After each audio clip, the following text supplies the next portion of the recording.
In this lecture, the type of induction furnace. There is a two type of induction furnace. One is core type and another is coreless type. We can say core type is also a low frequency type induction furnace and coreless type is high frequency induction furnace. In first of the core type or low frequency induction furnace, there is a three subtype. One is direct core type, second is vertical core type, and third is indirect core type. In low frequency equipment is required for core type. The first we will see the core type of induction furnace. In this, the primary winding is connected to AC supply. Then charge is in the shape of V-shaped portion.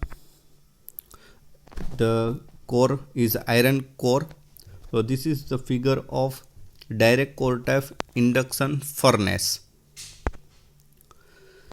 The direct core type induction furnace in this consists of vertical furnace with V-shaped portion at the bottom. Consists of transformer plus charge is magnetically coupled to the primary winding and forms singleton short circuited secondary, as we see in this figure. Secondary channel should not be empty. Magnetic coupling between primary and secondary is weak, resulting in large leakage reactance and poor power factor. Leakage reactance is nullified using low frequency supply. For this induction furnace, low frequency is required. So what is the drawback of this induction furnace is leakage reactance is high and power factor is low, and low frequency requirement. Suffers from pinching effect. Then what is the pinching effect? Pinching effect is current density above 500 ampere per centimeter square is following around the melt interacts with the alternating field and produces force to squeeze the melt of a section and result in complete interruption of current. The second point of core type or low frequency induction furnace is vertical core type induction furnace, also known as Ajax White furnace. This is the most timely question from UEET subject. Many papers you can see previous paper in that this Ajax White furnace is asked in 7 marks.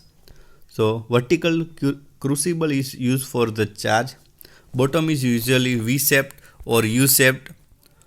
Molten metal is kept circulated round the V. The pinch effect is counteracted by the weight of the charge. Capable of continuous operation, normal frequency can be used, as we not use in direct core type. Use melting and refining of non-ferrous metals. Advantage: highly efficient, low operating cost, temperature control is simple, comparatively higher power factor than direct core type. This is the figure of vertical core type Ajax White furnace, most timely question for final exam. We can see that the primary winding and the core, secondary V type channel or U type channel. The charge is in the chamber. The convection current and the flux is near to core. So this is the figure of vertical core type Ajax White furnace. The limitation of core type induction furnace can be use of vertical type furnace called Ajax White furnace. The construction: the furnace is narrow V-shaped. Tendency of the molten metal is to get itself accumulated at the bottom, and this helps at least a small amount of charge to be present for the secondary circuit to be completed. The probability of the discontinuity of the circuit is found to be less. Pinch effect occurs in it. Operation of Ajax White: the primary inductor coil is connected to the AC supply. This causes an intense electromagnetic field to the fluctuate in the iron core. The metal act a short-circuited secondary and carries the induced current. It is mainly generated in the V-shaped portion as it has highest resistance due to small narrow section. This heat is rapidly distributed to the metal with the help of convection current, and by the electromagnetic force the heat ultimately result into melting of charge. Vertical crucible is used for the charge. Bottom is usually V-shaped or U-shaped. Molten metal is kept circulated around the V. Pinch effect is counteracted by the weight of the charge. Capable of continuous operation, normal frequency can be used. Use melting and refining of non-ferrous metals. Advantage: highly efficient, low operating cost, temperature control is simple, and comparatively higher power factor.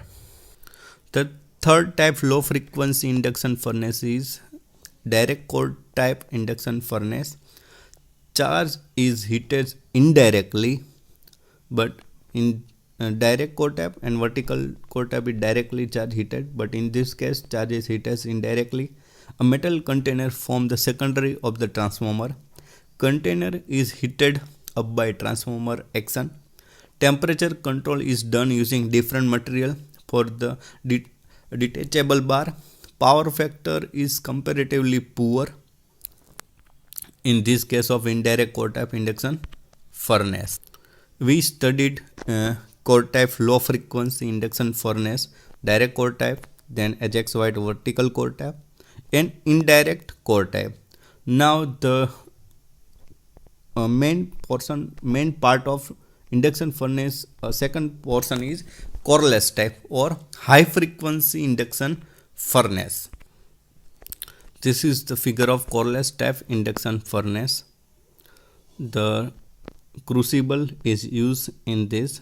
The coil is outside the primary. In first figure we can see primary winding, and the supply is high frequency AC source. Molten metal is in the crucible.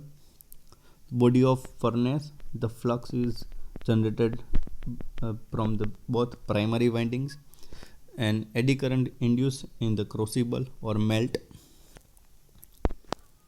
The coreless type consists of three parts: primary coil, ceramic, crucible, and frame. No iron core, primary coil is fed with AC supply. Eddy current is induced within the charge. Eddy current produces heating of the charge. High frequency supply is to be used, and the flux density is very low. High frequency increases resistance due to the skin effect, resulting in high primary copper loss. No magnetic core result in very low power factor between 0.1 to 0.3. Static R is employed to the improve power factor. Use of this method is steel production. The main use of this method is the production of steel, melting non-ferrous metal, and electronic industry.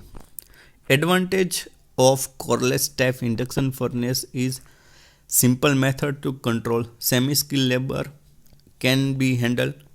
Fast operation, require less space, easy to maintain, controlled by electrical clock or else.